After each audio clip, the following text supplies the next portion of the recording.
Bien-aimés et dans le Seigneur, bonjour. Je voudrais que tu commences par dire merci Seigneur, merci Jésus pour cette rencontre. Parce que si nous sommes là, si nous sommes vus encore aujourd'hui, c'est par sa grâce.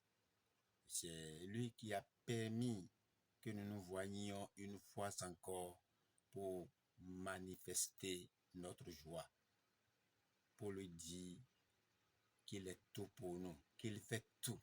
Et si nous vivons, c'est lui qui vit en nous. Bien-aimés, c'est très important, surtout avec ce thème qui nous est échu aujourd'hui, intitulé « Jésus, mon bon berger ». Et tu verras dans ces activités qu'effectivement, il est le bon berger.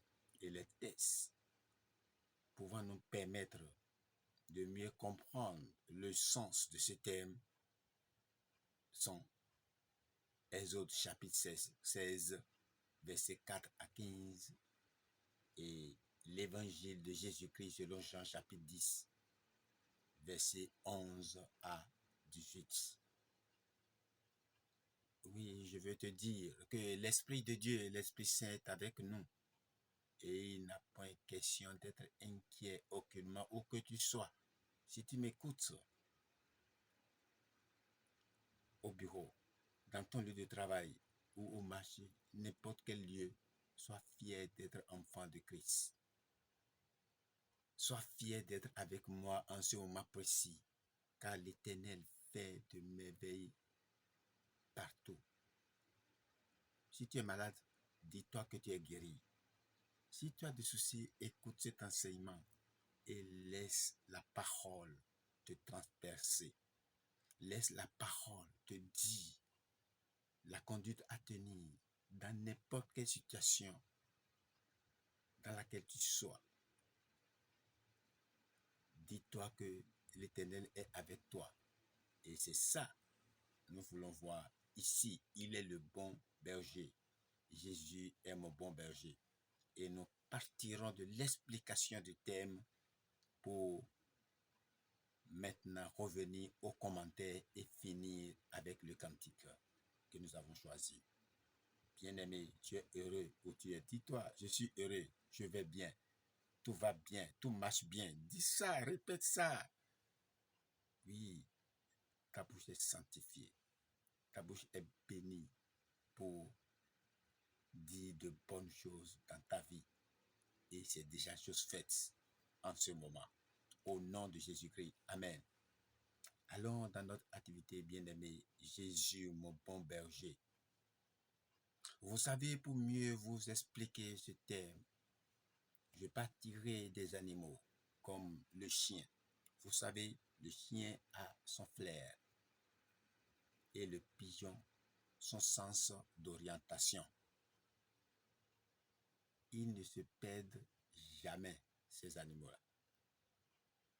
Mais la brebis n'a ni l'un ni l'autre.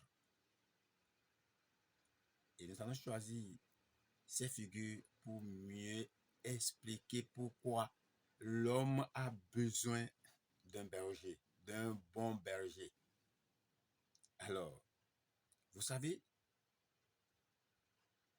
plus elle est égarée et plus elle cherche son chemin, plus elle s'égare davantage. Je veux parler de la brebis. L'homme a été souvent comme des moutons. Nous avons fait comme les autres. Nous avons suivi et nous sommes écartés du chemin qui conduit à Dieu, à la vie éternelle. Nous avons pris l'habitude de faire comme les autres, que nous avons fini par ne plus savoir ce qui est bien et ce qui n'est pas bien. Nous avons suivi des bergers comme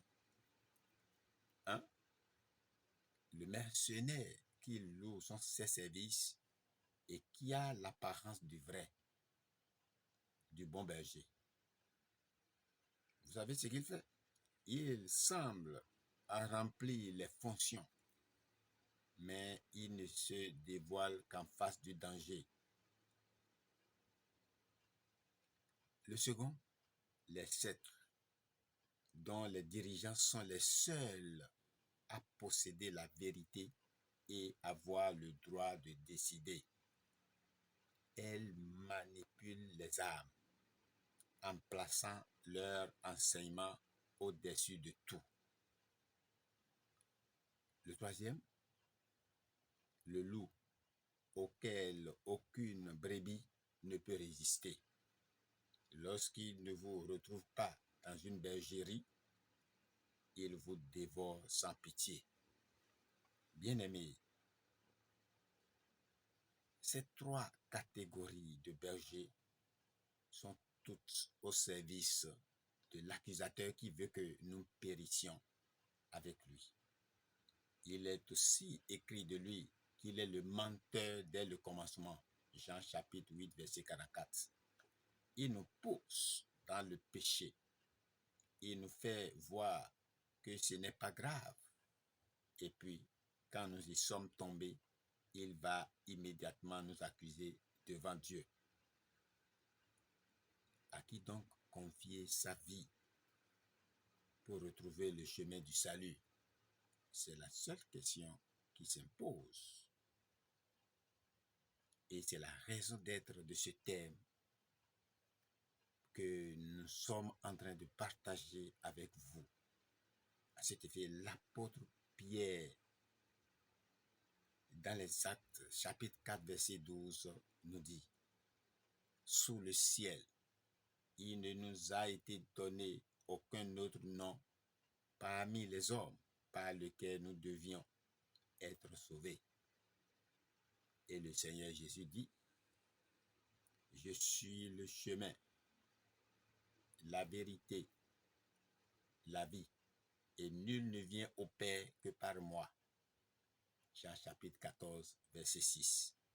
On ne peut plus être à la fois avec le bon berger et avec le monde.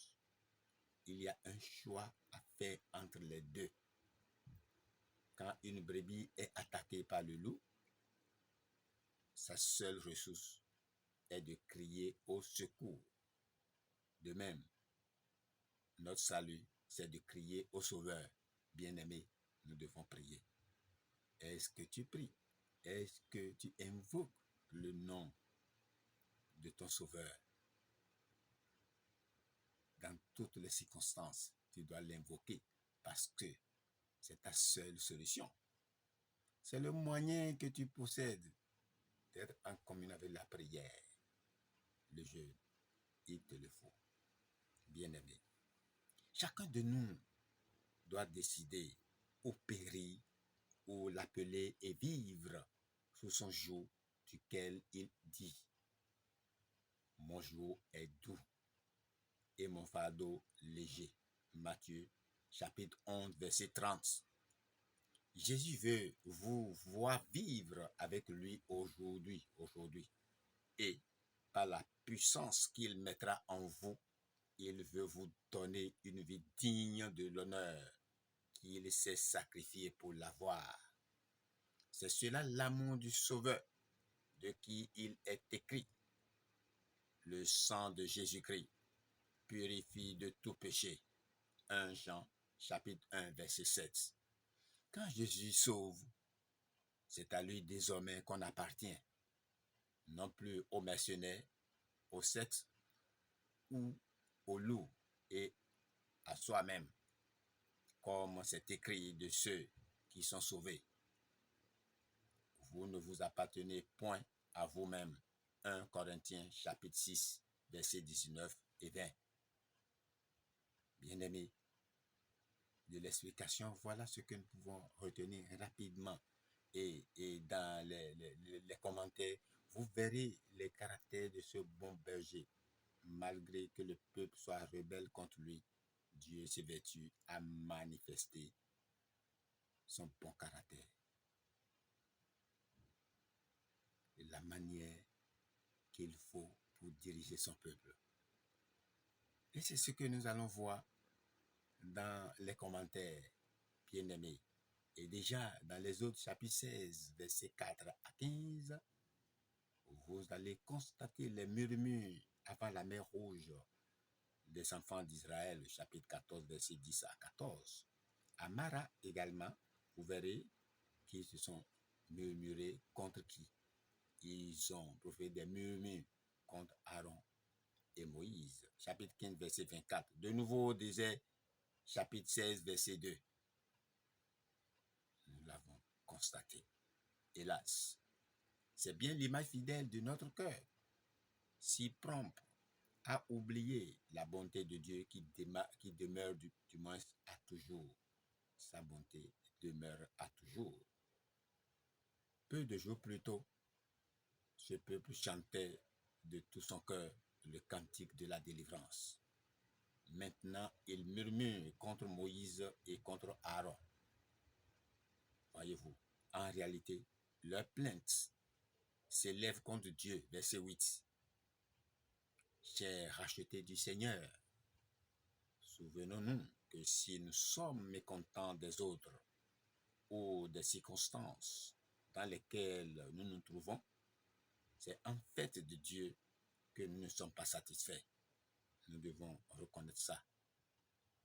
Et l'inquiétude pour les choses de la vie n'est-elle pas une offense à celui qui a dit « Ne vous inquiétez pas de ce que vous mangerez ou de ce que vous boirez. À chaque jour suffit sa paix. » Matthieu chapitre 6, versets 25 et 34. Vois aussi Psaume 23, versets 1 à 3. Lui-même a su ce que c'était que d'être dans le désert et dit avoir faim. Mais dans une parfaite soumission, il a repoussé la suggestion du tentateur. Ici, il nous a montré le chemin. Il attendait de Dieu avec une confiance entière la réponse à ses besoins. Quelle patience de la part de l'Éternel. Au lieu de châtier son peuple, il commence par lui montrer sa gloire. Versets 7 et 10 fin. Et s'engage à le rassasier. Voilà le caractère d'un bon berger. Et nous allons encore y découvrir dans le Jean chapitre 10, verset 11 à 18. Et ici, il n'y a pas de parabole. Le Seigneur est direct. Nous ne trouvons pas de parabole. Celui qui est la parole, il parle aux hommes un langage direct. En revanche, que de précieuses images, ces comparaisons, le Seigneur emploie pour se faire connaître à nous. Voyez les passages dans lesquels il déclare « Moi, je suis ». Jean chapitre 6, verset 35 du moins, 48, 51. Jean 8, verset 12. Jean 10, verset 7, 9, 11 et 14. Jean 11, verset 25. Jean 14, verset 6. Jean 15, verset 1 et 5. Moi, je suis la porte des brebis. Il dit au verset 7 et 9, pour être sauvé, il faut nécessairement entrer par lui. Éphésiens chapitre 2, verset 18. Mais nous avons aussi besoin d'être conduits, livrés à nous-mêmes. Nous ressemblons à la brebis, animal sans intelligence, qui s'égare lorsqu'il n'a pas de conducteur. Lis Ésaïe chapitre 53, verset 6.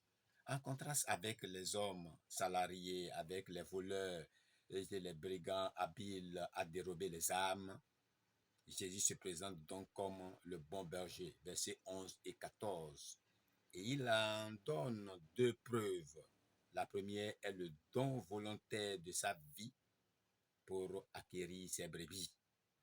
Témoignage suprême de son amour pour elle. Et en même temps, ne l'oublions pas, le motif souverain donné à l'amour du Père pour lui, verset 17. Et la seconde est la connaissance qu'il a de ses brebis et réciproquement que celles-ci ont de leur berger. Verset 14. Un lien aussi étroit confirme ses droits sur son troupeau et sur chacun de nos cœurs. Alors, bien-aimés, venez donc à Jésus. N'attendez plus. Comme dit ce cantique 611. Venez à lui. Oui, c'est aujourd'hui, il attend devant vous. Il veut vous accueillir. Et si vous entrez une fois déjà dans la porte du salut, si vous entrez, vous êtes membre de sa famille. Cette porte est également ouverte à vous aujourd'hui qui n'avez pas encore Christ. Venez, il vous attend. Et notre rencontre où les enfants de Dieu s'assemblent, il y a l'Éternel. La joie est parfaite et totale. Et c'est ce que nous allons vivre chaque jour, chaque moment, chaque instant, jusqu'à l'éternité. Voilà, sur ces mots, je vous dis agréable moment en compagnie de la parole de l'Éternel. Et c'est ça la vie. Vous avez la vie à travers cette parole. Elle est à vous. Prenez votre vie éternelle. L'Éternel est avec vous. Et vous êtes bénis où que vous soyez. C'est moi qui le dis. Prenez le temps d'écouter, de réécouter, de vivre la parole à tout moment. C'est un don gratuit que nous avons reçu. Alors, je vous laisse au Seigneur Jésus-Christ. À bientôt pour d'autres activités à venir. Votre bien-aimé, le spécial apôtre Mbo de Napo Ignace des églises des Chérubins de Séraphin. À bientôt.